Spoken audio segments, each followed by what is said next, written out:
ხუთი ნიშანი, რომელიც მიგახვედრებს, რომ შენი მენეჯერი შენზე ემოციურად ძალადობს ან მანიპულირებს. პირველი, თავს დამნაშავედ გაგრძნობინებს, როდესაც სამუშაო საათებში ბუნებრივი პიროვნული საჭიროებების დაკმაყოფილება გიწევს.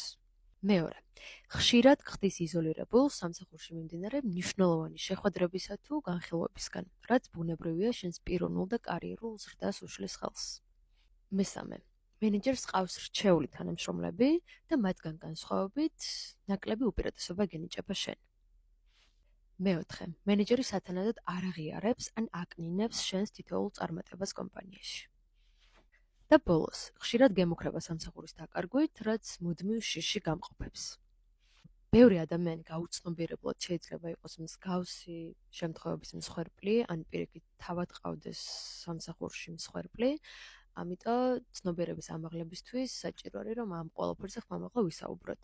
გთხოვთ, გაგვიზიაროთ კომენტარებში თქვენი შემთხვევები, ან კონკრეტულად თქვენ სამსახურში აიმაღლოთ ხმა და გადაჭრათ მსგავსი ტიპის პრობლემები. წარმატებები.